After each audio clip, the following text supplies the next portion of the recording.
যেভাবে crickets verify account খুলবেন। অ্যাকাউন্টটি খোলার জন্য প্রথমে কমেন্ট বক্সে ক্লিক করবেন, তারপরে দেখুন অ্যাকাউন্ট খোলার লিঙ্ক দেওয়া আছে, এই লিঙ্কে ক্লিক করবেন। তারপরে দেখুন একটি ওয়েবসাইটের মধ্যে নিয়ে আসবেন, এখানে এই ফর্মটি পূরণ করতে হবে। এখানে এই ফর্মটি পূরণ করতে হবে। ফর্মটি পূরণ করার জন্য প্রথমে দেখুন ইউজার নেমে নাম এবং সংখ্যা দিয়ে একটি ইউজার নেম দিবেন। তারপরে দেখুন পাসওয়ার্ডও নাম এবং সংখ্যা দিয়ে দিবেন। পাসওয়ার্ডের প্রথম অক্ষরটি দিবেন বড় হাতের।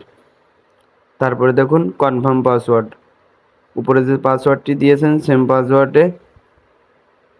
পাসওয়ার্ডটি কনফার্ম পাসওয়ার্ডে বসাবেন। তারপরে দেখুন কারেন্সি হচ্ছে আপনি যে দেশ থেকে খুলছেন সেই দেশ সিলেক্ট করবেন। বাংলাদেশ থেকে খুললে বিডিটি, ইন্ডিয়া থেকে খুললে আইএনআর। যেহেতু আমি বাংলাদেশে এই জন্য বিডিটি দিলাম। তারপরে দেখুন ফুল নেমে আপনি আপনার ফুল নেমটি বসাবেন। তারপরে দেখুন ফোন নাম্বারে আপনি আপনার ফোন নাম্বারটি বসাবেন। অবশ্যই যেই নাম্বারে বিকাশ, রকেট, নগদ যে কোনো একটি খোলা আছে সেই নাম্বারটি বসাবেন। তারপর দেখুন মেইলে আপনি আপনার মেইলটি বসাবেন। তারপরে দেখুন ভেরিফিকেশন কোড, সাইডে যে কোডটি দেওয়া আছে সেম কোডটি ভেরিফিকেশন কোডে বসাবেন। তারপরে কনফার্মে ক্লিক করবেন।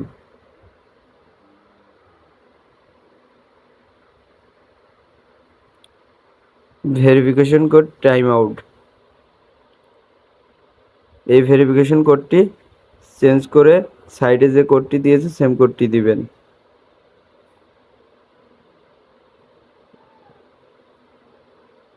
তারপরে আবার কনফার্মে ক্লিক করবেন।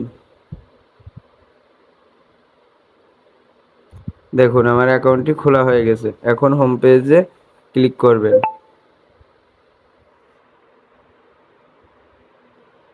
অ্যাকাউন্টটি সেভ করে রাখবেন যাতে ভুলে গেলে কোনো সমস্যা না হয়। এখন অ্যাকাউন্টটি ভেরিফাই করতে হবে। অ্যাকাউন্টটি ভেরিফাই করার জন্য মাই অ্যাকাউন্টে ক্লিক করবেন। অবশ্যই অ্যাকাউন্টটি ভেরিফাই করতে হবে, তা না হলে ডিপোজিট এবং উইথড্র করতে পারবেন না। তারপরে পার্সোনাল ইনফর্মে ক্লিক করবেন। তারপর ফোন নাম্বার ভেরিফাই করার জন্য নট ভেরিফাই ক্লিক করবেন। তারপরে ভেরিফাই ক্লিক করবেন।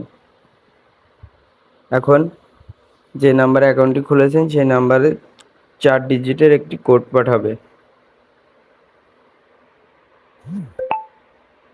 দেখুন আমার কোডটি দিয়ে দিয়েছে 4747। তারপরে সাবমিটে ক্লিক করবেন। আমার ফোন নাম্বারটি ভেরিফাই হয়ে গেছে। ইমেলটি ভেরিফাই করার জন্য নট ভেরিফাই ক্লিক করবেন। সেমভাবে ভেরিফাই ক্লিক করবেন। আপনার ইমেইলে 4 ডিজিটের একটি কোড পাঠাবে।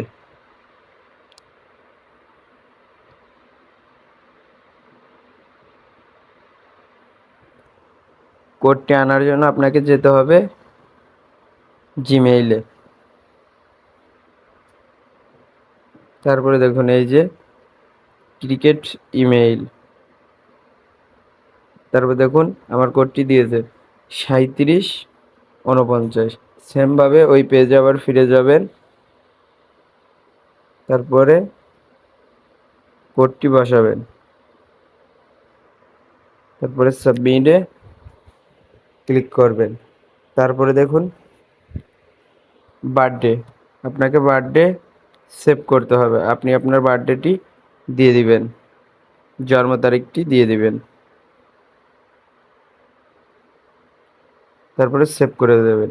দেখুন আমার অ্যাকাউন্টটি সম্পূর্ণ ভেরিফাই হয়ে গেছে।